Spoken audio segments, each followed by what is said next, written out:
listening to Convenience Matters, brought to you by NACS. We'll talk about what we see at stores and what the future may hold for our industry. More than any other industry, convenience stores are known for their connections. Not just connections with customers, but with each other, and NACS does a great job facilitating that. We're going to talk about ways that you can learn how to connect with other people in our industry. Joining us today for our conversation is Michael Davis. For the past 20 years, Michael's facilitated countless connections, and we're going to talk to him about some of those right now. Michael Davis, Vice President, Member Services. Thanks for joining the podcast. Glad to be here. We introed about connections. Do you want to give us a little background about how you first got connected to NACS and what that led to? Oh, it's a interesting story.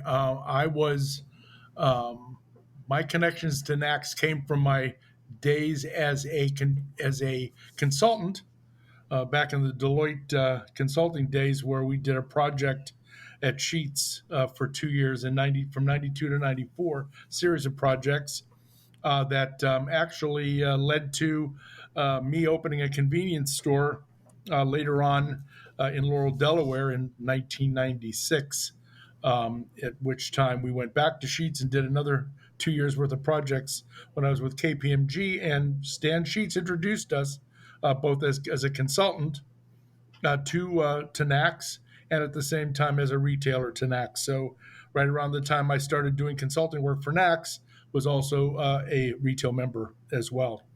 And the connections are what makes this industry as great as they are. It's getting connected to different people is a relationship business, and the only way that you get and maintain relationships is by being connected to folks. And give Stan credit for making the initial connection between me and NACS. I want to go back to what you just said. You were a consultant to advise the convenience store industry, and then you said, wow, there's something about this industry, I'm going to join it. Yeah, it was probably a little bolder than that. Stan Sheets told me it was originally opened a gourmet food store and coffee bar. And Stan told me that he could buy all the gourmet food products that I was selling at Marshall's cheaper than I was paying my cost for it. And said, why don't you just open a convenience store, for heaven's sake? You'll learn from us, and we'll introduce you to all the right people. And basically that's how that got started. So yeah, it is the coolest industry. It is one where an individual can run a multi-million-dollar business for as little as their first tank of fuel. So you were a small operator, then you got involved with NACS. Yes. And as I mentioned earlier, you've probably connected more people than anybody in your role in membership, and you go to meetings. Mm-hmm. You're there day or night, pick the location, domestically, internationally. Yeah. And when you talk to somebody for the first time that's been to a NACS event, how do you bring them into the fold? What is the secret to taking somebody? You can call them wall sitters or whatever you would like to call them, people that are there and Sure. They may not go to something else until they get that first connection. Sure. Yeah. So it's basically asking them, about their business, how long they've been in business, how they got into it, what makes them tick as far as what excites them about being a convenience store fuel retailer. And then, it evolves into a conversation about what's really keeping them up at night. How is business? How's their competition? What are the things that they could change if they could? And the conversation starts from there. And then every time you have a conversation, with them is trying to remember, the last conversation you had and asking if they were able to solve that problem or make that connection, or did they buy that product that they were interested in? And it's just really just maintaining an ongoing conversation with people from the time that you meet them to the time that, for every time you see them. Now, that's obviously not done with a Rolodex that you know what their family, the names of the people in their family, how many stores they have, any tricks for just things that particularly people really appreciate that you remember? Um, there's a couple of things that number one, obviously remembering, where they're located, how many stores they have. I don't have a Rolodex and I don't have a photographic memory. It's almost like my memory is once I see somebody, then I can remember, where I saw them last.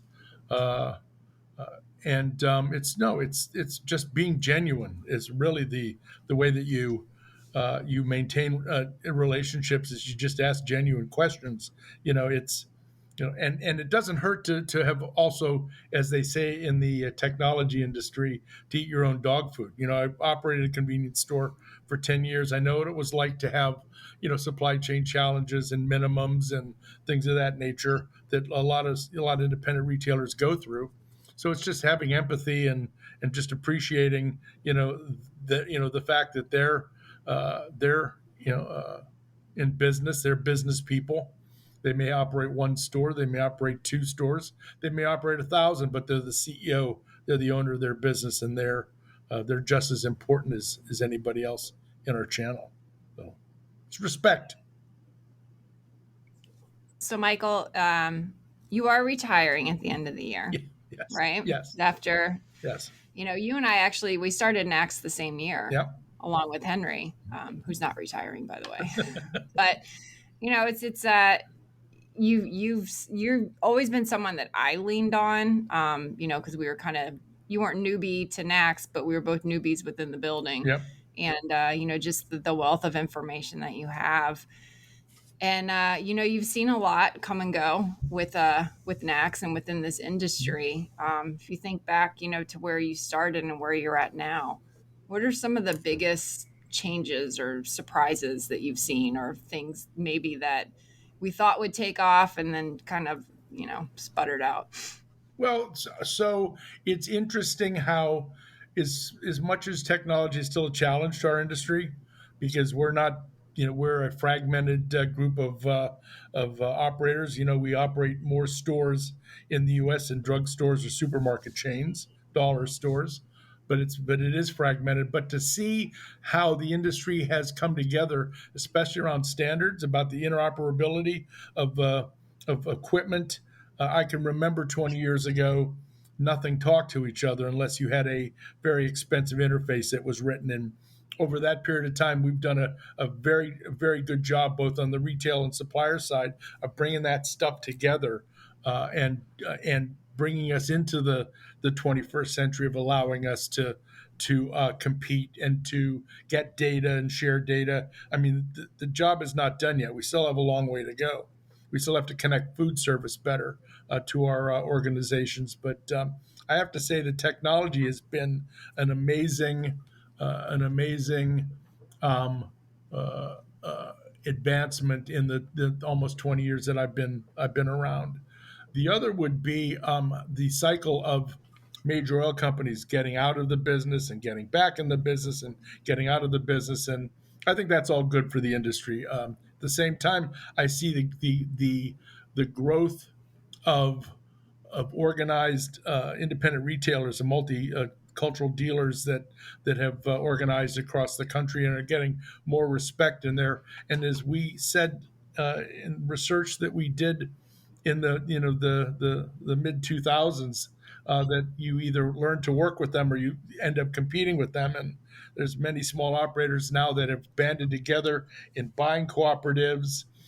They've got grocery wholesale businesses. They're small to mid to large size fuel jobbers. So it's the advancement, the respect, the visibility of the independent operator has been a pretty interesting growth avenue as well. So Yeah, and one of the things that you were really instrumental on in the beginning, with your time at NACS and my time at NACS, was advancing food service.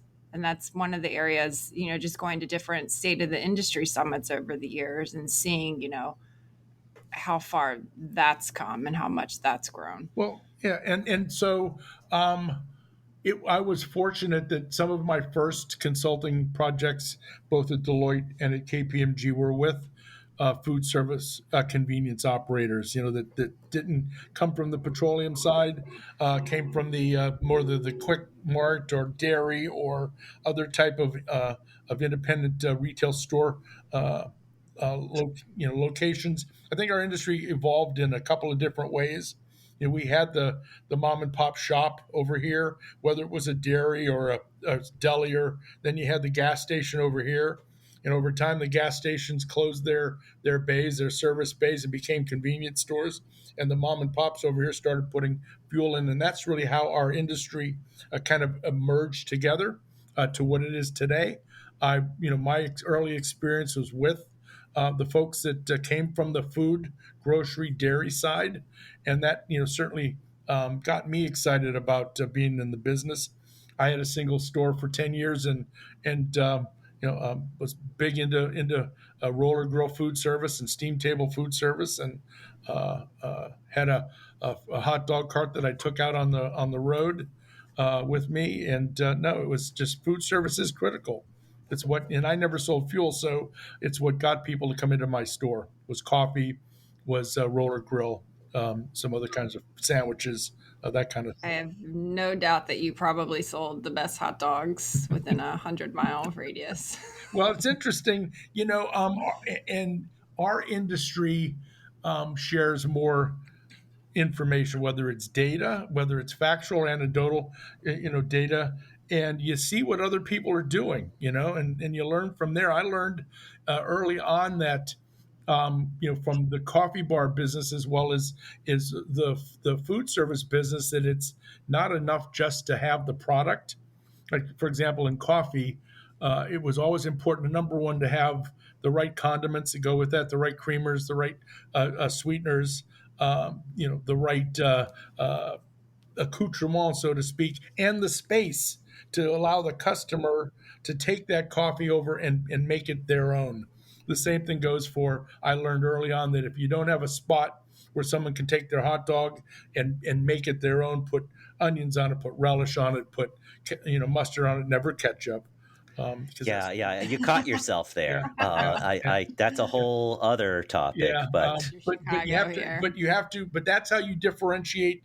That's how you go from just being someone who sells a product to someone who offers the ability, the customer, the ability to customize. And that's really what makes us special. Is we have a bit of an endless menu, so to speak. We can do coffee in the right store, the right environment. We can do coffee 100 different ways. We can do a sandwich or a hot dog or whatever 100 different ways by just mixing and matching stuff that goes with it. Versus when you go to a QSR, it's basically hold something, but there's no can you put extra pickles on that, and then you end up in the waiting line, and your 5 minute food service experience is now 15 plus minute food service experience. And then you go to a place like Ireland, right? And you see how they do fresh all the way down the line, from salads and soups and sandwiches and full meals to go. And it's there's a lot to learn out there, and a lot to bring back to your business. So you touched upon hot dogs and you touched upon global. Let me combine the two for a second. Sure. How many? Now, a lot of people, when they define have they visited a country, it's have I slept in a bed in that country, or have I actually put my feet on the ground? You define it as whether you've had a hot dog in that country, and that means you've been to what? How many countries? 40. So I've had hot dogs in 43 countries. I've been to 44, and one was was not able to get a hot dog there, but but I was told they were there, but there were no hot dogs there. So, but 43 countries. Okay, and one of them wasn't like, well, all we have is hot dogs with ketchup, and you just said no. No, that wasn't a no. It was no. Okay. Do you have a favorite? Yes, Germany. This is like, do you have a favorite child? Do you have a favorite hot dog? And you were with me, Chrissy, when we were in Munich. I mean, there's something to be said about Bavarian hot dogs. In It's the snap. it's the snap. And in my personal opinion, the best hot dog is a combination of mostly pork with beef. Although I was in India at, I remember, 24/7 stores, and they had chicken hot dogs and vegetarian hot dogs, and they weren't bad either, especially when you started putting condiments on them. So yeah, hot dogs are. I mean, I know that we shouldn't hang our hat on that, but it was something that we sold that nobody else did for the longest time. If you think about it, I mean, Burger King tried hot dogs, and Sonic has a Coney dog, but nobody sells hot Yeah, dogs I mean, like there's we do. only so many months you can go to a baseball game. That's right. That's right. So, So I want to go back to global. okay. And I think a lot of people, just like when you think about connections, it's like, oh, well, that's too difficult. I have to get on a plane. I have to go to a meeting. I have to do this. And it's easier to say no. Um, I think with global, some people see this trend may be happening somewhere or this trend may be happening somewhere. But how do I take it all in? If it seems, what are the manageable bites? Because I know you're also passionate about uh, our global community and how ideas are everywhere. There are small operators, big operators around the world that are changing our industry for the better. Uh, what are ways where someone can get a little bit more in tune with what's going on overseas, whether or not that means going to an NACS meeting or there's some other avenue? So, Jeff, I think it really starts with whether or not you're willing um, to get out of your store for your stores. We have a tendency of having blinders when we're in the same set of stores, and it comes from having the passion to know what someone else is doing. So that's knowing what your competition down the street is doing, knowing what your competition across the country is doing. And once you start to get ideas from other folks, some people call it shamelessly borrowing. Our friends in Brazil call it steal with pride. But once you get that, you have that appetite for knowing what's going on someplace else. And it's not just convenience stores. What's happening in the drugstore? What's happening in the dollar store? What little nuggets can you glean from that? When you start to get that thirst for adventure, so to speak, then that's when you start to look at, well, so what is my business? How can I differentiate my business? What does my business need to make me better than the competition? And that's everything from bathrooms to store design to packaging to technology, and it doesn't all happen in the United States. Uh, you know, um, Places like Japan, or where you go to see supply chain. I mean, you got a 7-Eleven, a Lawson, a Family Mart store that's getting 3 deliveries a day. They're small deliveries and they're small stores, but because of the technology and the logistical a magic that's afforded to those countries and those retailers, you can learn a lot about supply chain and understanding. Even if you can't get 3 deliveries a day, even if you can't get 1 delivery a day, knowing what your customer wants and using that information to replenish your store, to add new items to your assortment is critical. Um, we learned bean to cup coffee from Europe. That's where that got started first. It was, and it was proven that it will work in a convenience store, and it works in convenience stores all over the world. Smart ovens, the ability to have an oven that programs your food, and it makes pizza, and it makes a hamburger, and it fries chicken. It does those things that you would need a full size kitchen to do. That's the stuff that you have to get excited about, but you have to have that appetite for wanting to see more. I mean, going to the NACS show I love going to the NACS show with somebody who's never been on the expo floor before, whether they're on our staff or they're new attendees, and just see the look on their face when they walk out on the expo floor. It's that look of, you can pick your chin up now, because they're just like, holy cow, where do I start? But it's having that appetite to discover new stuff and to travel. I got to tell you, the best in our business, the people that we respect the most, have been traveling overseas for decades. and they host. And at the same time, when folks come from overseas, they host those folks. So there's idea exchanges that take place behind the scenes between the best and brightest in our industry and the best and brightest in our industry across the globe. And that's really what makes that's what makes our industry unique. Is the fact is we're not afraid to share stuff with other people. I think you hit upon it a bit ago when you were talking about you have to get out of the store. And I think one of the lines that one of the a smaller retailer that Chrissy and I visited this past summer says, "Do you work for the store? Or does the store work for you?" And it's just like if you are only feeding the store, it's all input, and you're not really getting the bigger picture.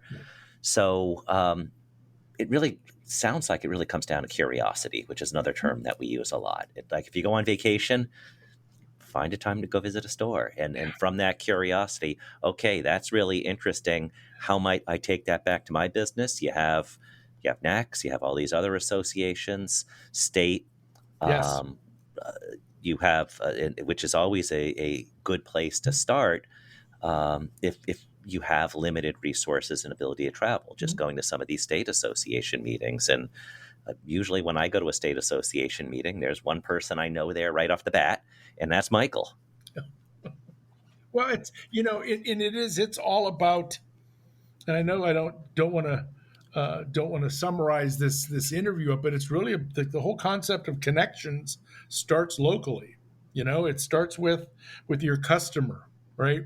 And your customer groups, and even the charities, the things that are important to the town or towns that you operate in.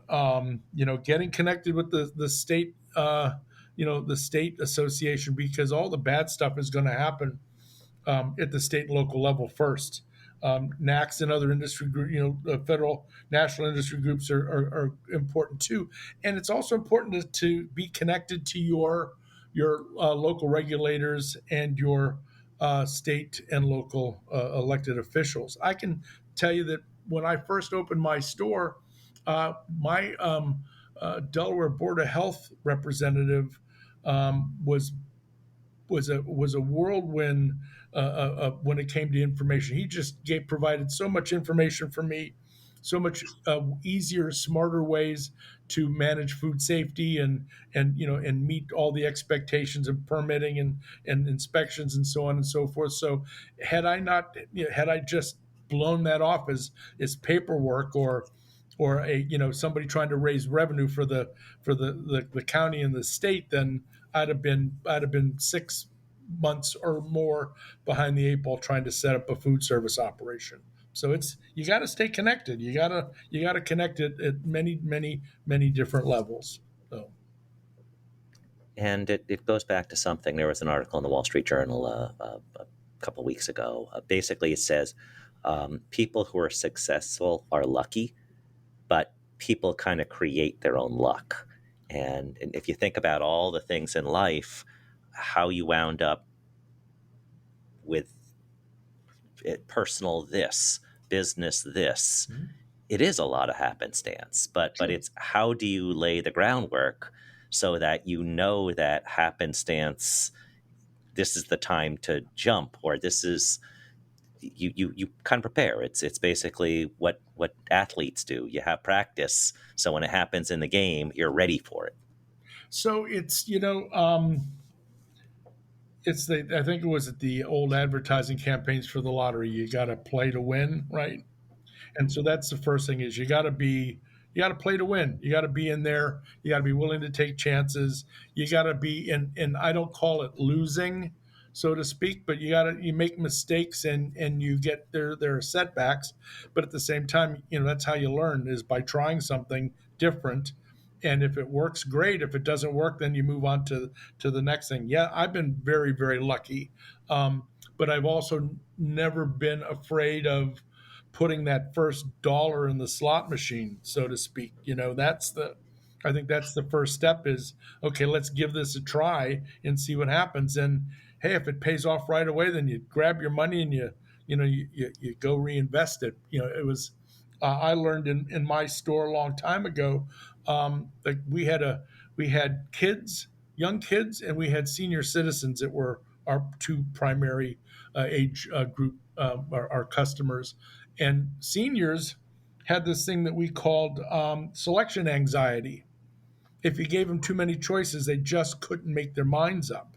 And it was a small store, so I couldn't have people standing around for 10 minutes trying to figure out what they wanted to buy. So in that case, we reduced the number of SKUs in our candy assortment to the data we got was this is the top the top 50 SKUs are the 80% of your business. And so we stuck to those guidelines. And cup sizes, we reduced the number of cup sizes so that people didn't have to have difficulty choosing. In kids, we just asked the kids, what did you like? And our assortment originally was aimed for old people. It was all chocolate, and kids didn't want chocolate. They wanted sour. Mm-hmm. And we gave them money and said, go to the mall, go to the fancy candy shop at the mall and come back and, with what you bought. And when they came back with what they bought, it was almost all identical it was really sour, excruciatingly painful candy for kids to eat. But we put it in our stores before anybody else did. We had a year on anybody that we competed with that subcategory. So it's you gotta take a chance. Got to put $1 in the slot machine and pull the handle. If you're afraid to do that, then those are some pretty nice kids to get money from you and actually come back with what you asked. Well, we also did. You sent them to the mall. Yeah, we extended credit. It was also as it's lower Delaware. It's a pretty, we put them in their grandparents took them to the mall in Salisbury, and they came back the next day with this, and of course, then when we started selling their candy that they liked, we sold it for far less than the mall store did. So so they won because they were getting candy at like. And you were a lot closer. And we were a lot closer. Yeah, we were at the intersection of three schools that the kids walked to every day. So it was a good it was a great trade-off.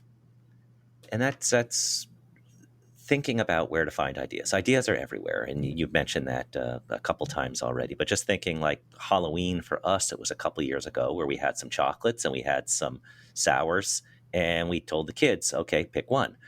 It was remarkable how many took the sours, and that was the aha. I don't own a store, but that was my big takeaway. It's like, oh, this is a trend. So look for them anywhere because trends are everywhere, and then it's just a matter of connecting to the right people to keep on coming up with good ideas because you got to replicate good ideas all the time to stay ahead in this business. Yeah.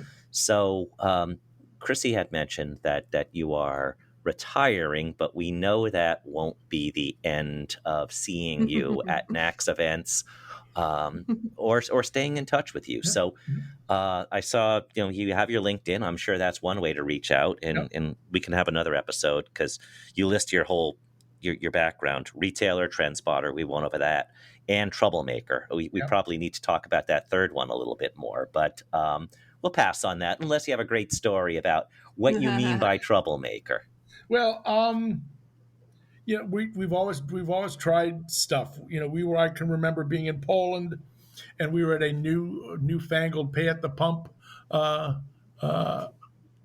piece of technology, and we broke it.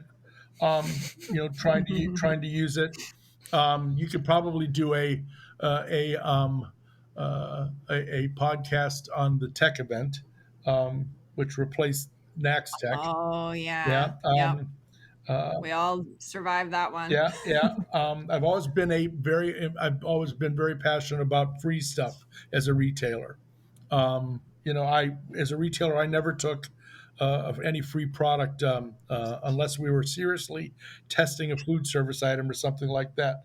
And I can remember back in my KPMG days, we were doing the audit for a major home improvement chain, and we were at one of their meetings, and I was the retailer antagonist in residence there for that organization. And some was bragging about this new method of selling blinds, mini blinds, that could be trimmed right there in the store by an associate, and how it was going to revolutionize the whole mini blind and business and so on and so forth. And it was great, and everybody was getting excited about it. And I looked at someone from their company's operation side, and they says, "Have you guys taken a look at this to see how much labor this is going to add? And do you guys have the labor to man this?" And the person looked at me and says, "Absolutely not." So I asked the question and said, "Hey, who's going to do this in the store?" And it just completely blew the great idea up. And I wasn't necessarily asked to go. I think the other one is I don't know, and you may want to edit this out, but back in 2009, when we were planning our 50th anniversary of NACS, I suggested that we had 50 Cent be our spokesperson for NACS, 50 and 50. And you all looked at me like I was on drugs. And of course, later on at the NACS show on our 50th anniversary in Chicago, Henry Armour is interviewing Curtis Jackson, a 50 Cent, who had been at the show to introduce his new Street Kings energy drink. So I think that was probably me causing trouble that actually, and that's luck. That was luck, that happened. But, those are some, I guess, I'm sure that, there's all kinds of other things that have caused trouble about. Well, as Congressman Lewis used to say, good trouble. Yeah. Mostly good trouble, yes. Yeah. So we talked about connections. We talked about you not going away. We know you have a LinkedIn account. How else can people find you? So my email address on January 3rd is Michael at NACS, 4ever.com. So anybody can reach me that way as well. In fact, it's live now, but you can still reach me at NACS through the end of this year. But yeah, I'm going to be around. I still maintain my NACS membership, and I'll continue to support the PAC and the foundation. So yeah, God willing, I'll be around. I'll be at the show. This time as an attendee, not as somebody working behind the scenes. So. And somebody who I understand is going to go on a couple of nice road trips, something that Chrissy and I both enjoy. And you'll probably be taking some pictures and sending them our way and saying, you got to go check out this place. Yeah, it's, we are the masters of the interstate, but we also are in every town and in every state. And one of the things I traveled extensively for business and I enjoyed it, but I wanted to get and go on road trips. I want to take Route 20 east to west and take Route 30 back west to east and Route 40, again, the opposite direction, and 50 back. These are all east-west road, U.S. highways that aren't interstates, and, where the rest, where the majority of the people in our country live. And I want to make those trips, and I want to stop when I see something that's interesting, and and hopefully my wife will make some of those trips with me. But if not, I will be sending some news from the front. Ultimately, I want to make the same trip across Australia, and drive across from Sydney to Adelaide and then out to Perth and see what life is like on the road in that part of the world. So. Well, Michael, I know we can count on you to visit lots of convenience stores on your adventures and stay in touch on this, and we will stay in touch with you because we will see you again at other NACS events and find you somewhere else down the road. So thanks for joining us today, and not goodbye, but till the next time. See you later. Thanks. And thank you all for listening to Convenience Matters. Convenience Matters is brought to you by NACS and produced in partnership with Human Factor. For more information, visit convenience.org.